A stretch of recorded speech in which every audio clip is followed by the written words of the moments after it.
Today's topic is fractional atomic mass, average atomic mass. बड़ा आसान topic है। Atomic mass है क्या, दोबारा देखते हैं। आगे भी पिछले एक लेक्चर में देखा था। What is atomic mass? Number of proton and number of neutrons. Proton का मास होता है 1, न्यूट्रॉन का भी मास होता है 1, थोड़ा सा फर्क होता है। न्यूट्रॉन हल्का सा प्रोटॉन से हैवी होता है। तो अगर ये 4 हैं, ये भी 4 हैं, तो जवाब क्या आएगा? 8 आएगा, होल नंबर आएगा। लेकिन हम ये देखते हैं कि मोस्ट जो एलिमेंट्स हैं उनका मास जो है वो होल नंबर में नहीं है बल्कि फ्रैक्शन में है। मसलन नियान का 20.18 है, क्लोरीन बड़ी फेमस 35.5। तो इसको देखने के लिए पहले तो एक लफ्ज़ जो फ्रैक्शन है, ये चूंकि हम डेली लाइफ में यूज़ नहीं करते, इंग्लिश का वर्ड है तो कम यूज़ होता है, इसको पहले देख लेते हैं कि फ्रैक्शन है क्या चीज़। एक होता है होल नंबर, मसलन 1, 2, 3, 4 होल नंबर। फ्रैक्शन का लफ्ज़ी मतलब होता है टुकड़ा। जैसे पुराने ज़माने में रुपया होता था, उसके टुकड़े होते थे 54, 1/4 यानी 25 पैसे, 98, 50 पैसा, ठीक है। तो किसी चीज़ के जो टुकड़ा है, होल नहीं, होल नंबर का मतलब पूरी चीज़, उसका कोई टुकड़ा, वो कराएगा फ्रैक्शन। फॉर एग्जाम्पल ब्रेड ले लेते हैं, दिस इज ब्रेड, ठीक है। इसको आपने दरमियान में से काट दिया। Know what is this? ये क्या चीज़ होगी? 1.2, 0.1, ये फ्रैक्शन हो गया इसका, यानी इसके 2 फ्रैक्शन आपने कर दिए, टुकड़ा कर दिया। इसको 4 हिस्सों में काट दिए तो ये एक क्या हो गया? 1/4, 0.25 इसकी फ्रैक्शन आ गई। और जब आप खाना खाते हैं तो एक जो रोटी है उसका 16वां हिस्सा जो होता है वो तकरीबन लुकमा होता है। और बंदे आम तौर पे खाना खा रहा हो तो बंदा पूछे क्या कर रहे हैं, तो वो कहते हैं रोटी खा रहे हैं। तो नो, टेल देम कि तो आप रोटी नहीं खा रहे, आप फ्रैक्शन ऑफ ब्रेड खा रहे हैं। Is it clear? वो टुकड़ा खा रहे हैं, तो रोटी तो कोई भी नहीं खाता। रोटी को क्या पूरी की पूरी लेके जाएंगे? For example this is a bread, ठीक है, दिस इज अ ब्रेड। अब इसको हमने क्या कर दिया? 2/2। अब ये होल नंबर था, 1 था होल नंबर। अब क्या हो गया? ये 1/2, ये 1/2, ये फ्रैक्शन, ये उसका टुकड़ा। If you can further divide it, this is 1। अब ये 4 टुकड़े हो गए, 2 ये हो गए, 2 ये हो गए, और एक क्या कहलाएगा? 1/4, ठीक है। और 1/4 जो है ये क्या है? 0.25। ये क्या है? फ्रैक्शन, टुकड़ा, ठीक है। तो इसको आगे तकसीम करो ना, 1, 2, 3 तो 4, तो इतना ही एक लुकमा बनता है, इतना। तो you actually whenever you eat bread, you eat its 16th fraction as a लुकमा, ठीक है जी। और जब पिज़्ज़ा आप खा रहे होते हैं, when you are taking pizza, तो पिज़्ज़ा के अमूमन आपके 8 हिस्से आप करते हैं। पिज़्ज़ा जब भी वो काट के देते हैं तो 8 हिस्से करते हैं, तो यू टेक 1/8, फिर इसको बाइट लेके आप खाते हैं। तो फ्रैक्शन को पहले समझना ज़रूरी है। कोई इतनी मुश्किल चीज़ तो है नहीं कि फ्रैक्शन का मतलब टुकड़ा, इशारिया, ठीक है। 0.5, 0.25, 0.065, ठीक है। पिज़्ज़ा का 1/8, ये भी आगे निकल आएगा कुछ, ठीक है जी। 0.12 निकलेगा, आई थिंक सो, लेकिन आई एम नॉट श्योर। तो ये क्या हो गया? फ्रैक्शन। तो अब यहाँ पे हमें क्या नजर आ रहा है? यहाँ पे बात जब एटॉमिक नंबर की हमने की, एटॉमिक मास की कि नंबर ऑफ प्रोटॉन है, नंबर ऑफ न्यूट्रॉन है, तो वो तो होल नंबर में आएंगे। लेकिन हम देख रहे हैं कि ये फ्रैक्शन आ गई, इधर ये फ्रैक्शन आ गई है 0.18, इधर फ्रैक्शन आ गई 0.5 की। ये क्यों आ गई? This is confusing. What happened there? For example we take the example of neon. Mass spectrum में भी हमने नियॉन की एग्जांपल ली थी। Neon atomic number 10, AG notation है 10, और ऊपर उसका एटॉमिक मास 10, 21, 10, 22। तो इनमें नंबर ऑफ प्रोटॉन क्या निकलेंगे? जो एटॉमिक नंबर होता है नंबर ऑफ प्रोटॉन होता है, 10, 10, 10। नंबर ऑफ न्यूट्रॉन क्या लिखेंगे? Atomic mass minus atomic number is equal to number of neutron. इसमें 10 न्यूट्रॉन, इसमें 11 न्यूट्रॉन, इसमें 12 न्यूट्रॉन।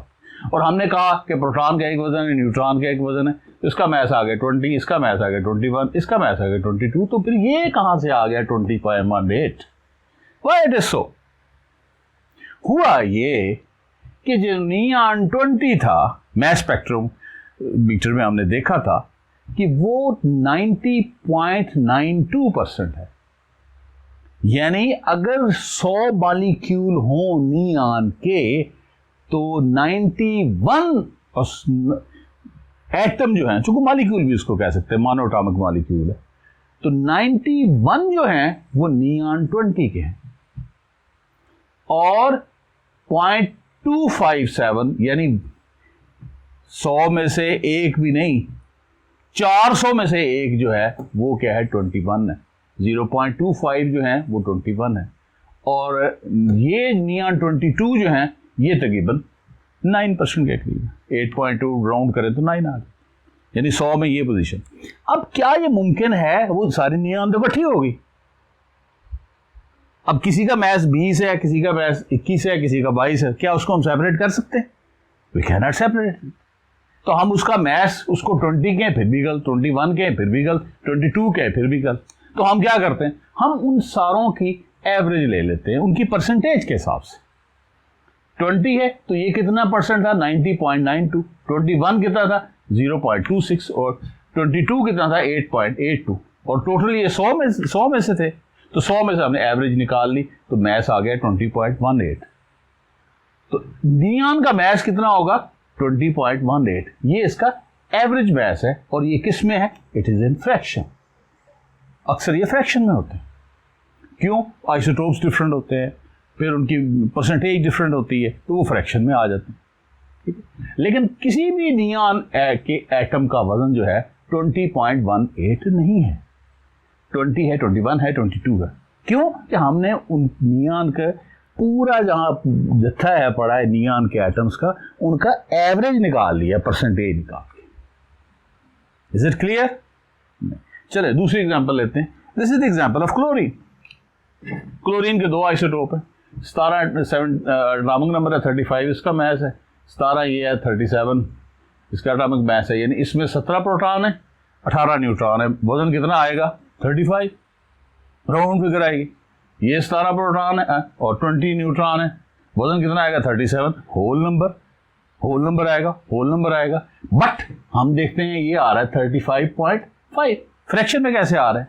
जब हम इसकी परसेंटेज देखते हैं तो 75% क्लोरीन 35 है और 25% 37 है, यानी इसमें अगर आप देखें तो ये जो सारा हिस्सा है, ये सारा हिस्सा यानी 3 हिस्से जो है वो किसके हैं, क्लोरीन 35 के, और एक हिस्सा जो है यानी 25% वो है किसका, 37 का। 3 और 1 की रेशियो। फॉर एग्जांपल कमरे में 4 लड़के रहते हैं, ठीक है, औसत हम शुरू से निकालना हमें आती है, आज फिर देख लेते हैं। एक का वजन है 35, दूसरे का वजन भी 35 है, तीसरे का भी 35 है, ठीक है, चौथे का वजन 37 है। इनका एवरेज क्या मैथ निकलता है, एवरेज इनका वजन क्या होगा, मैथ क्या होगा? हम 30 सारी फिगर्स को 35 3 लड़कों का है और 37, और इसको डिवाइड किस में करेंगे, डिवाइडेड बाय 4, क्योंकि टोटल कितने हैं, 4, तो इसमें 4 पे डिवाइड किया तो क्या आ गया, 35.5। तो क्लोरीन जो है चूंकि 3 और 1 की रेशियो में, ठीक है, 35 जो है ये समझ लें क्लोरीन का एक मॉलिक्यूल है, जो 35 वाला है ये 3 जो है, और ये जो है क्लोरीन जो है 37। तो हमने उसकी एवरेज ले ली, so we get the average. तो एवरेज में लेते हुए अमूमन क्या आ जाता है, फ्रैक्शंस आ जाते हैं।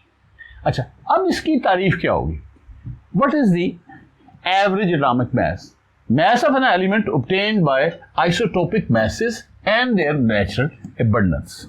यानी आइसोटोप लिए हमने 20, 21, 22 जितने आइसोटोप थे, फिर उनके जी परसेंटेज अबंडेंस ली 90.92, 0.26, 8.82, ठीक है, और उसको 100 पे मल्टीप्लाई किया, चूंकि परसेंटेज का मतलब 100 में इतने, तो 100 पे तकसीम कर दिया, टोटल पे तकसीम करना था, यहाँ 4 टोटल थे तो 4 पे तकसीम किया। वो सिंपल सी है, एक ये साइंटिफिक मेथड है, ये हम करते आ रहे हैं, इससे समझ आ जाए, बात समझ आनी चाहिए, ठीक है। तो मोस्ट जो है एलिमेंट, इसलिए हम we get fractional atomic mass, यानी इशारियों में लेते हैं, इशारिया 1, 2, इशारिया 2। But for your it is astonishing to know that many elements have whole number atomic masses, There are numerous hydrogen, helium, beryllium, carbon, nitrogen, और ये जो टेक्नीटियम है 43 पे एटॉमिक नंबर पे, ये पहला आर्टिफिशियल जो है एलिमेंट है जो मैन मेड, इसका भी होल नंबर है, ठीक है, 98 इसका मैस होल नंबर। और यहाँ से पोलोनियम से आगे शुरू कर दें 84, 85, 86, ठीक है, 87, 88, 89, फिर ये 90 थोरियम, और ये नीचे जो सीरीज है ये सारी कहलाती है, इस सीरीज को कहते हैं लेंथेनाइड्स, ऊपर वाली को कहते हैं एक्टिनाइड्स, ठीक है जी। और ये जो लेंथेनाइड्स हैं थोरियम से लेकर लॉरेंशियम तक, इनके सारों के होल नंबर में। उसके बाद फिर ये देखो 103 है, 104 यहाँ पे शुरू हो रहा है जो चौथी ट्रांजिशन एलिमेंट की सीरीज है, ये भी सारी की सारी होल नंबर। बीच में 2-3 हैं यहाँ पर जो होल नंबर नहीं है, लेकिन वो 0.0 समथिंग है। लेकिन फिर हम क्यों कहते हैं कि मोस्ट एलिमेंट जो है उनका एटॉमिक मास फ्रैक्शन में है, क्योंकि लेंथेनाइड जो है तो ये तो रेयर अर्थ में ये बहुत कम होती हैं, ठीक है। जो हमारे पास पीरियोडिक टेबल में ये पहले 3 ग्रुप हैं, यही सारा आपको नजर आएंगे, ये पहले 3 ग्रुप ही, ठीक है। देखो ना, आयरन बहुत कॉमन है, इसी तरह निकल कॉमन है, कॉपर बहुत है, जिंक के वो संदूक बनते हैं वगैरह, ये वनेडियम बड़ी कॉमन है, टाइटेनियम है, एल्यूमिनियम बहुत कॉमन है, सिलिकॉन, फॉस्फेट, यानी ये 2-3 ग्रुप जो 2-3 पीरियड है, they are common, they are mostly in fraction, और ये फ्रैक्शन में ही चलते रहते हैं अनटिल पोलोनियम, ठीक है। तो वही इसलिए हम बात अगर ये करें, मैंने बात सारी बता दी कि बिल्कुल आप यूं ही ना समझे कि all has got the fractional atomic mass, no, तो वहाँ पोलोनियम के बाद मामलात कुछ बदल जाते हैं, ठीक है। तो this was the entire minor lecture on fractional atomic masses and average atomic masses.